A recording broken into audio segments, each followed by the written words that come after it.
আসসালামু আলাইকুম। আমার এক বাংলাদেশি বোনের কালকে এক ভিডিওতে দেখলাম, সে বলল বিদেশি ছেলেকে বিয়ে করা যাবে না। কেন বোন, বিদেশি ছেলেকে বিয়ে করা যাবে না? এই প্রশ্ন আমার মনে।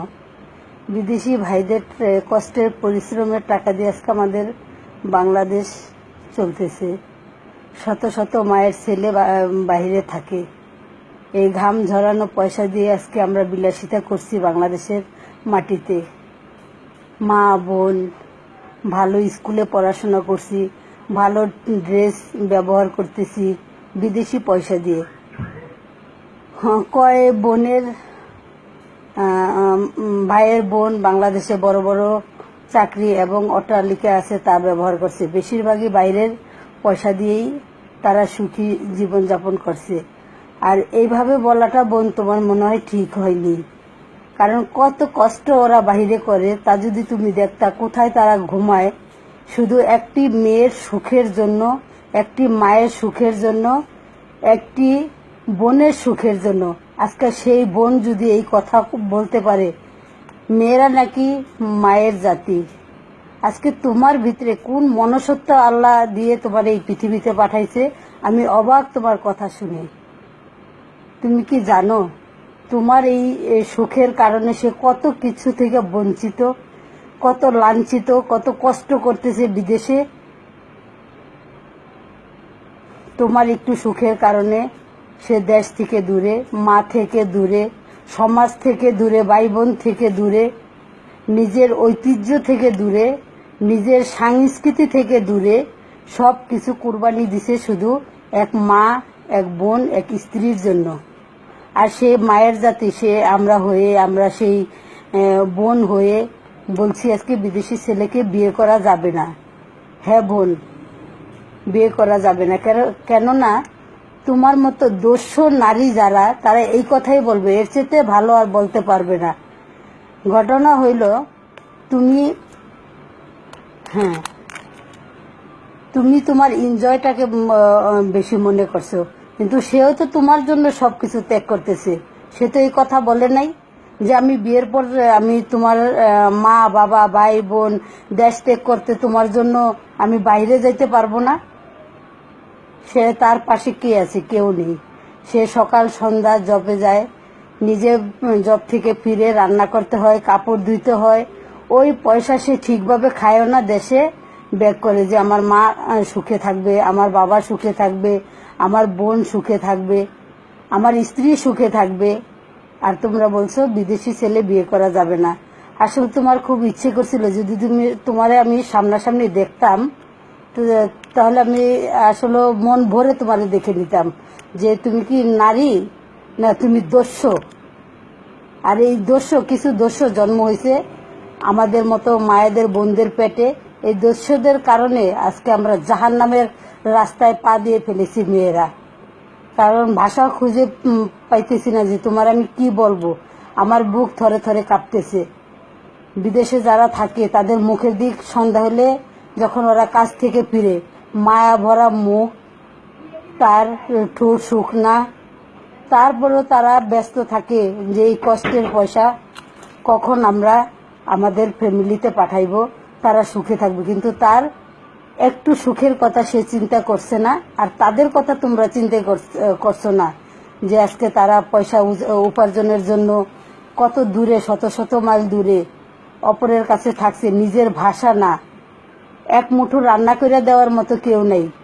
তো ওই ছেলেরা যদি শুনে যে আমাদের দেশের বাঙালি নারীরা বিদেশি ছেলেকে বিয়ে করতে চায় না, বাহ, কোথায় তারা থাকবে, কোথায় তারা আছেন? আসলে তোমার বলার কি ভাষাই খুঁজে পাইতেছি না। আমি কি তোমার ভালোভাবেই বলবো, না আমার মনের কষ্টে তোমার কি ভাষায় আমি বলবো যে আমরা নারীরা যে এত উশৃঙ্খল, বিশেষ করে নারীরা না, বাংলাদেশের নারীরা এরকম হয়ে গেছে। এটা আমার কাছে ভাবতে অবাক লাগতেছে যে দেশের বাহিরের পয়সা ছাড়া আমাদের দেশ অচল। আমাদের বাংলাদেশি ভাই যারা বাইরে আছেন তাদেরকে আমার শত কোটি সালামও আমার জন্য কম হয়ে যায়। তাদের যে উপার্জন, তাদের যে ত্যাগ স্বীকার, এটা যে কি বলা উচিত, কিভাবে ধন্যবাদ তাদেরকে দেওয়া উচিত। গোটা বাংলাদেশের নারী সমাজ থেকেও আমরা এই ছেলেদের ঋণ শোধ করার মতো না। তাদের যে ঘাম ঝরা পয়সা দিয়ে আজকে আমরা শপিংয়ে যাচ্ছি, আমরা ভালো গয়না পরছি, ভালো শাড়ি পরছি, ভালো খাচ্ছি, কিন্তু ওই বেচারায় কোথায় আছে, কেমন আছে? আর বিয়ের পর যখন আমরা স্বামীকে বিদায় দিই, ভালো দামি মোবাইল ইউজ করতেছি বিদেশি পয়সা দিয়ে, ভালো 3 পিস ব্যবহার করতেছি, ভালো গয়না। আরো ভাবিরে বলতেছি, ভাবি তোমার গয়নার চেয়ে আমার গয়নার ওজনটা অনেক বেশি, যেন আমার জামাই বাহিরে থাকে, ওখান থেকে ডলার পাঠাইলে আমি সেই ডলারে শপিং করি, কেনাকাটা করি। আরক ভাবির বাসায় যদি ময়ূরের খাট থাকে, আমার বাসায় আরো তার চেয়েতে কি ভালো আছে, ওই ডিজাইনের খাট বানাবো। আমার স্বামী সিঙ্গাপুরে থাকে, আমার স্বামী আমেরিকাতে থাকে, আমার স্বামী লন্ডনে থাকে। টাকা ইউজ করার সময় খুবই বড় বড় কথা বের হয়। ভালো ভালো রেস্টুরেন্টে যায়, বন্ধুদের সাথে চটায় আড্ডা মাইরা খাওয়া যায়, তারপরে নিজের ইচ্ছা মতো ঘোরা যায়। কিন্তু বিদেশি ছেলে বিয়ে করতে তোমাদের কষ্ট লাগে। তোর যদি একটি ভাই থাকতো, এখন আমার বেদবি মাফ করবেন, ইচ্ছে হইতেছে যে ওরে যে কিভাবে বলি, ও কি আসলে তাকে অনুভব করা যায় যে একটা সামাজিক ঘরের মেয়ে। সে সামাজিক ঘরের মেয়ে হইলে আর সে এডুকেটেড হইলে কখনো পারতো না সে এই কথাটি বলার জন্য, যে আমি না হয় বড় লোকের ঘরের সন্তান, বা আমি না হয় পতিতা থেকে পয়সা রুজি করি, কিন্তু এই গরিব ভাইয়ের বা এই বিদেশি ভাইয়ের পয়সা দিয়েই কিন্তু আজকে আমাদের দেশ চলতেছে, আমরা ভালো লেখাপড়া করতেছি। এই দূর দেশে সে একা একা থাকে, কি করছে, কিভাবে তার দিন যেতেছে। মাঝে মাঝে কিছু ভাইয়েরা আমার বিদেশ থেকে ভিডিও পাঠান যে দেখো, মাস শেষ গেলে বলো যে আমার যে টাকা দিছে এই টাকা দিয়ে আমার সংসার চলে না, দেখো আমরা কোথায় ঘুমাই, কোথায় খাই, কি পইরা থাকি আমরা। তারপরও আমাদের দেশের বাঙালি মেয়েদের মন গলে না, তাদের টাকায় হয় না। তাদের অভাব যখন দরজায় আইসা দাঁড়ায়, ভালোবাসা জানলা দিয়া পালায়। তোর এই বিলাসিতা যে স্বামী না দিতে পারবো, তোর মতো মহিলারে আমার মনে হয় তুই 1 সেকেন্ড ওই স্বামীর ভাত খাবি না।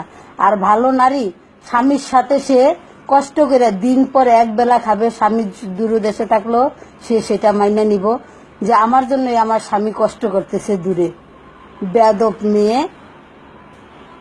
কুলঙ্গার বলা হয় তোগো মতো মেয়েদের কারণে আমাদের নারীদের যারাও আমরা আছি তাদেরও ইজ্জত তোরা সব শেষ করে দিছে।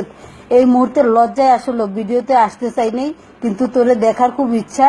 তুই আমার ভিডিওটি সুন্দর করে দেখে নিস বোন। তোর এই কথাটা তুই মাপছে নিস যে প্রবাসী ভাইদের কাছ থেকে তাদের যে আকুতি মিনতির যে কষ্টের কামাই আমাদের দেশে যায়, তাদেরকে শতবার সালাম করা উচিত। তোদের বিয়ের জন্যই, তোদের সুখে রাখার জন্যই তো তারা বিদেশ যায় নাকি? তার এক পেট ভাত তো বাংলাদেশে রিক্সা চালাইলেও সে জোগাড় করতে পারে, তোর মতো দস্যুর কারণেই তার যাইতে হয়। বেদব মেয়ে। আসলে কখনো আমি লাইফে আসি না, আমি কি বলবো আমি বুঝতে পারতেছি না। আমার কষ্টে বাই সরি, যারা তোমরা বিদেশে আছো, আল্লাহ তোমাদের মঙ্গল কামনা করুক। তোমরা সদাই এরকম পরিশ্রম করতে পারো।